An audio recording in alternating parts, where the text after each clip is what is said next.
My name is Larry Larkin. Today is January 17th, 2023. I'm with my good friend Wayne McCombs, and we're going to be discussing a subject that used to be very important in Claremore, but we no longer have it actually. So Wayne, well, we're talking about the radio station that was assigned to Claremore. In fact, we're recording this program on January 17, 2023, and KWPR went on the air January 17 of 1958. I will say that wasn't planned, but that is right. Kind of neat. 67 years ago today, 1270 a.m. Came on the air. If I remember right, it was owned by the Brewer family from Veneta that owned the Veneta radio station. Okay. Now, the frequency was 1270 on the AM dial. And shortly after World War II, the Federal Communications Commission began to fill in the gaps in rural areas that did not have a local broadcasting station. Most of the large cities had 4 or 5, maybe 6 radio stations that were powerful and you can hear them, but there wasn't a lot of local stations. So they, on the frequencies from 1200 AM to 1400 AM, those were called county seat stations. There was one in Veneta, 1470, I believe. The one in Pryor for Mays County was 1570. Claremore was 1270. Those frequencies were allotted that way, so it would have maybe 500 to 1,000 watts. It was assigned to cover that county.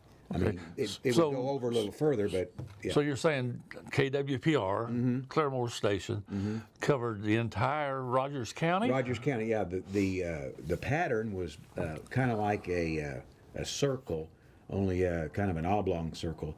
Sapulpa was about as far as they could get to the west, and to the east you could get it in Pryor, and then you could get it past Bartlesville in the north, and it even reached Muskogee in the south. The 1270 frequency, it was a daytime station, meaning it was only operating while there was daytime. Now, they, like in the evenings, they signed off or shut down at different times. So there'd just be nothing on, on the air then. And that protected the other 1270s that were set up before KWPR went on the air. The 1270 that Claremore protected was a station in Dallas. So they wanted quite a bit of difference, so you didn't, we used to call it bleed over, where you could hear 2 stations at the same time on a frequency. So that's what they were protecting. Where was the radio station located?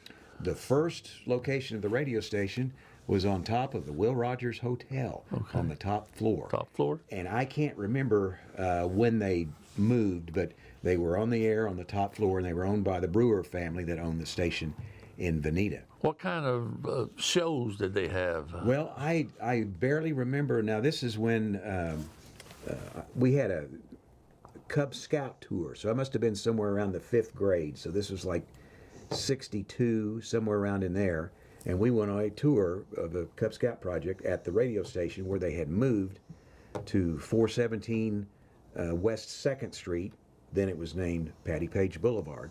Today, it's part of where the jail is located. That block. And they had moved there. I don't know when, but I know by 1962 or 3 they had moved to those office buildings there.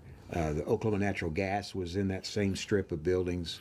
Violin Burroughs Insurance was in that stretch of buildings there on 2nd Street.